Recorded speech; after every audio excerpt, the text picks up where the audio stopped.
ಎಲ್ಲರಿಗೂ ನಮಸ್ಕಾರಗಳು. ಮತ್ತೊಂದು ಮಿನಿ ವ್ಲಾಗ್ಗೆ ನಿಮ್ಮೆಲ್ಲರಿಗೂ ಸ್ವಾಗತ. ಇದು ಶ್ರೀಕೃಷ್ಣ ಜನ್ಮಾಷ್ಟಮಿ ದಿನ ತೆಗ್ದಿರೋ ಅಂತ ವ್ಲಾಗ್ ಅಪ್ಲೋಡ್ ಮಾಡೋದು ಮರ್ತು ಹೋಗಿತ್ತು. ನಿನ್ನೆ ಪಾಟ್ಲಕ್ ಪಾರ್ಟಿಗೆ ಹೋಗಿ ಬಂದಮೇಲೆ ಅಯ್ಯೋ ಈ ವ್ಲಾಗ್ ಎಡಿಟ್ ಮಾಡಿದ್ದೆ ಅಲ್ವಾ ಅಂತ ಹೇಳ್ಬಿಟ್ಟು ನೆನಪಾಗಿ ನಿಮ್ಮ ಜೊತೆಗೆ ಶೇರ್ ಮಾಡ್ತಾ ಇದ್ದೀನಿ. ಈ ವ್ಲಾಗಲ್ಲಿ ನಮ್ಮೆಲ್ಲರ ಫ್ರೆಂಡ್ಶಿಪ್ ಹೇಗಾಯಿತು ಅಂತ ನಿಮ್ಮ ಜೊತೆಗೆ ಶೇರ್ ಮಾಡ್ತಾ ಇದ್ದೀನಿ. ನಿನ್ನೆ ವ್ಲಾಗಲ್ಲೇ ಹೇಳಿದ್ದೀನಿ ಇವರೆಲ್ಲ ನಾರ್ತ್ ಇಂಡಿಯನ್ ಫ್ರೆಂಡ್ಸ್ ಅಂತ ಹೇಳ್ಬಿಟ್ಟು.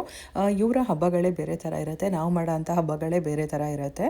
ಅಂದರೆ ಅವರು ದೀಪಾವಳಿ, ಶ್ರೀಕೃಷ್ಣ ಜನ್ಮಾಷ್ಟಮಿ, ನವರಾತ್ರಿ ಸ್ವಲ್ಪ ಡಿಫ್ರೆಂಟಾಗಿ ಸೆಲೆಬ್ರೇಟ್ ಮಾಡ್ತಾರೆ. ಸೊ ನಾವು ಸೌತ್ ಸೈಡು ಸ್ವಲ್ಪ ಡಿಫ್ರೆಂಟ್ ಆಗಿರುತ್ತೆ. ನಾವು ಇವತ್ತು ಹಬ್ಬಕ್ಕೆ ಬಂದಿರೋದು ಇವ್ರ ಮನೆಗೇನೆ.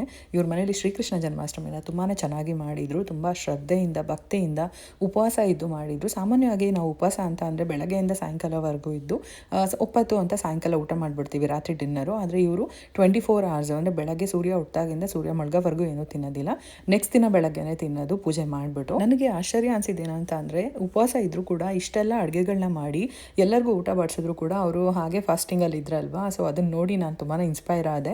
ಇದ್ರ ಜೊತೆಗೆ ತಿಂಗಳಲ್ಲಿ 2 ಏಕಾದಶಿನಲ್ಲಿ ಫಾಸ್ಟಿಂಗ್ ಕೂಡ ಮಾಡ್ತಾರೆ.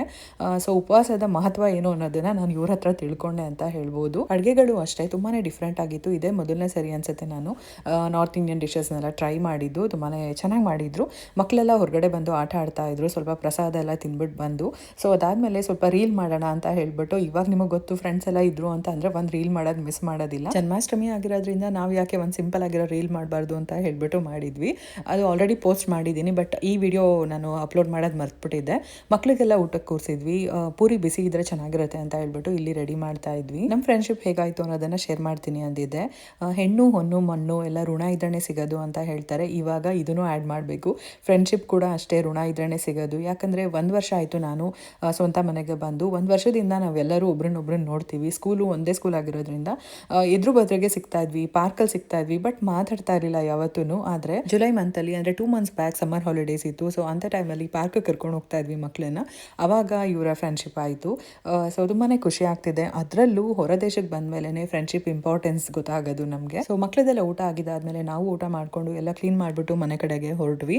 ದೇವ್ರ ಮುಂದೆ ಬೆಣ್ಣೆ ಇಟ್ಟಿದ್ರು, ತುಂಬಾ ರುಚಿಯಾಗಿ ಮಾಡಿದ್ರು ಅಂತ ಹೇಳ್ಬೋದು. ಇನ್ನು ದೇವ್ರ ಮನೆಯೂ ನೋಡ್ತಾ ಇರ್ಬೋದು ಎಷ್ಟು ಚೆನ್ನಾಗಿ ಇಟ್ಟಿದ್ದಾರೆ ಅಂತ ಹೇಳ್ಬಿಟ್ಟು. ಮಕ್ಕಳಿಗೆ ನೆಕ್ಸ್ಟ್ ದಿನ ಅಂದರೆ ಮಂಡೇ ಮಾರ್ನಿಂಗ್ ಸ್ಕೂಲ್ಗೆ ಬೇಗ ಹೋಗಬೇಕಾಗಿರೋದ್ರಿಂದ ನಾವು ಬೇಗನೆ ಬಂದ್ವಿ. ಸೊ 5 minutes ಅಷ್ಟೇ ಅವ್ರ ಮನೆಯಿಂದ ನಮ್ಮ ಮನೆಗೆ. ಇನ್ನು ನನ್ನ ಚಿಕ್ಕ ಮಗಳಿಗೆ ಸ್ಕೂಲಿಂದ ಅವ್ರ ಮ್ಯಾಮ್ ಕೊಟ್ಟಿರೋದಂತೆ ಇದು.